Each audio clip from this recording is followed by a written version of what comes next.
Hello बच्चों। Hello. तो यहाँ क्या कुछ दिख रहा है आपको? जी। क्या दिख रहा है? जी गणितीय चिन्ह। गणितीय चिन्ह। चिन्ह में क्या होता है? जी गणित के चिन्ह। गणित के चिन्ह, तो चिन्ह में क्या होता है? जी जैसे कि जोड़। हाँ, निशान। चिन्ह में किसी चीज का निशान होता है ना। जी। चिन्ह होता है कि भाई ये काय का चिन्ह है, तो बोले डॉक्टर का चिन्ह अलग रहता है हॉस्पिटल पे, और एम्बुलेंस भी चिन्ह रहता है, उस चिन्ह से पहचान लेते हैं कि एम्बुलेंस है, होता है ना। जी। जोड़ घटाने गुना भाग का चिन्ह होता है। पहचान, गणितीय चिन्ह मतलब चिन्ह यानी पहचान।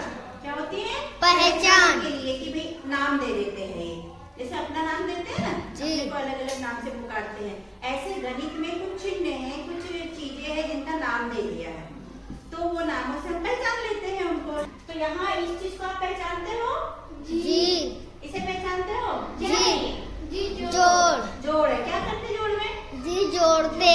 चीजों को मिला देते जी। हैं। क्या करते हैं? दो चीजों को मिला को बोलते हैं जोड़। और ये क्या है? घटाना। घटाना। घटाने में क्या हो जाता है? जी दो चीजों को घटा देते हैं। चीजें कम हो जाती है। जी। जब इकट्ठी चीज रही उसमें से कम हो जाती है तो उसको बोलते हैं घटाना। तो ये क्या है? गुना। गुना, यानी कि ये जोड़ का बड़ा रूप है। जी। किसी चीज को बहुत ज्यादा इकट्ठा करो तो वो उसको अपन फिर शॉर्टकट में करने के लिए गुना कर लेते हैं। ठीक है, कितने गुना है? जी। दो दो दो दो दो दो बहुत सारा रखा है। अब हमको देखना है कि कितना है, तो ये दो दो कितना गुना है, तो हम उसको गुना कर लेंगे कि 10 बार दो दो रखा है तो 10 गुनी 2, तो 10 गुनी 20, ऐसा। फिर ये क्या है? भाग। क्या है? भाग। भाग मतलब जी घटा हिस्से। भाग यानी हिस्से। बांटना, किसी चीज के भाग कर देना। हमने भी कल पढ़े थे भिन्न वाले गणित। जी। क्या किए थे हमने? सेब के भाग किए थे। जी। किए थे ना। जी। तो वो भाग हो जाता है, टुकड़े करना, भाग करना। अब ये चीज कौन सा है? ये चिन्ह जी छोटा।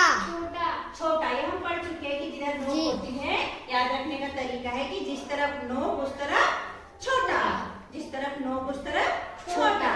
अब इधर तो नोक नहीं है तो ये बड़ा हो गया। जी। ये क्या है? बराबर है। यानी कि बराबर मतलब जैसे ये हाथ में जी। हमने रख दी 2 गोटी और ये हाथ में हमने रखी 2 दो गोटी, तो दोनों में बराबर है। जी। है ना? जी। ये हो गई बराबर। तो इन दोनों के बीच चिन्ह लगाना है तो कौन सा लगाएंगे? जी। ये वाला जी चिन्ह वाला। लगाएंगे। ठीक है, अब हमने कर लिया इस हाथ में 3 गोटी और इस हाथ में 2 है। अब कौन सा चिन्ह लगाओगे? जी। अब ये क्या बराबर है? जी नहीं। नहीं, बराबर नहीं है। तो हम क्या करेंगे अब? जी वो वाला चिन्ह। जी वाला ये है 2 और एक हाथ में था 3। इन दोनों के बीच अब चिन्ह लगाना है। जी, तो तो हम इसको वाला। बोलेंगे ये बराबर, लेकिन बराबर नहीं है। उसको आड़ी लाइन खींच देंगे तो क्या हो जाएगा? बराबर नहीं है। बराबर बोलते बराबर, लेकिन अब बोलेंगे बराबर नहीं है। ठीक है, ये आ गया समझ में? जी। अब आगे हम बढ़ते हैं इस चिन्ह पे। जी। सीधी सीधी 2 खड़ी लाइनें। ये क्या है भाई? क्या है ये? सीधी 2 खड़ी लाइन। ये है समांतर, समान। सीधी चलेगी तो इसको बोलते हैं समांतर। क्या बोलते हैं? समांतर। अब ये चिन्ह क्या है भाई? ये तो नया दिख रहा है। जी। दिख रहा है क्या? जी। लेकिन इसको हमने पढ़ा है थोड़ा सा, इसका वर्गमूल। वर्ग शब्द सुना है? जी। तो ये इसका नाम है वर्गमूल। क्या नाम है इसका? वर्गमूल। इसका नाम है वर्गमूल। इसमें क्या होता है? कोई भी चीज होती है तो उसका उसी से गुना रहता है। जी। जैसे मान के चलो कि ये 3 गोटी है, जी। तो हम 3 में 3 का गुना गुना करना करते है। हैं। तो इसको ऐसा नहीं लिख के इसको लिख देंगे हम 3 और यहाँ पर लिख देंगे 2, तो 3 गुना 3।